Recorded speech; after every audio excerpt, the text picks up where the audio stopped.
दोस्तों, आज की कहानी है प्रेम और परमात्मा। संतों की उपदेश देने की रीति नीति भी अनूठी होती है।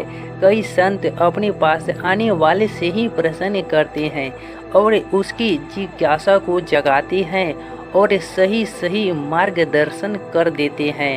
आचार्य रामानुजाचार्य एक महान संत एवं संप्रदाय धर्म के आचार्य थे। दूर दूर से लोग उनके दर्शन एवं मार्गदर्शन के लिए आते थे।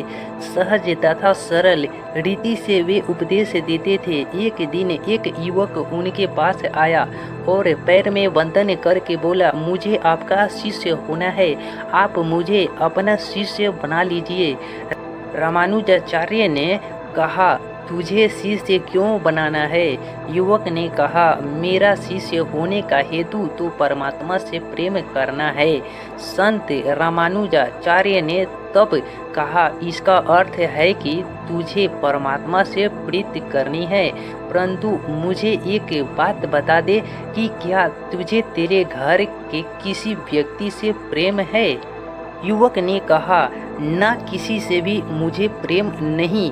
तब फिर संत श्री ने पूछा, तुझे तेरे माता पिता या भाई बहन पर स्नेह आता है क्या? युवक ने नकारते हुए कहा, मुझे किसी पर भी तनिक मात्र भी स्नेह नहीं आता।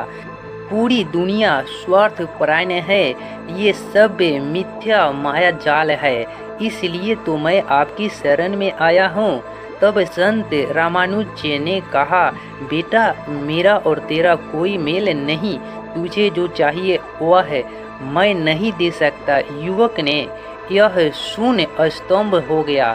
उसने कहा, संसार को मिथ्या मानकर मैंने किसी से प्रीति नहीं की। परमात्मा के लिए मैं इधर उधर भटकता। सब कहते थे कि परमात्मा के साथ प्रीति जोड़ना हो तो संत रामानुज के पास जा, पर आप तो इनकार कर रहे हैं। संत रामानुज ने कहा, यदि तुझे तेरे परिवार से प्रेम होता, जिंदगी में तूने तेरे निकट के लोगों में से किसी से भी स्नेह किया होता तो मैं उसे विशाल स्वरूप दे सकता था। थोड़ा भी प्रेम भाव होता तो मैं इसे ही विशाल बना के परमात्मा के चरणों तक पहुंचा सकता था।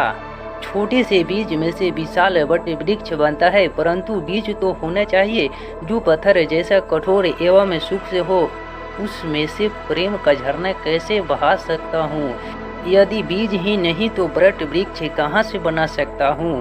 तूने किसी से प्रेम किया ही नहीं तो तेरे भीतर परमात्मा से प्रति प्रेम की गंगा कैसे बहा सकता हूँ? कहानी का सार ये है कि जिसे अपने निकट के भाई बंधुओं से प्रेम भाव नहीं हो, उसे ईश्वर से प्रेम भाव नहीं हो सकता। हमें अपने आसपास के लोगों और कर्तव्यों से मुंह नहीं मोड़ सकते। यदि हमें आध्यात्मिक कल्याणकारी चाहिए तो अपने धर्म कर्तव्यों का भी उत्तम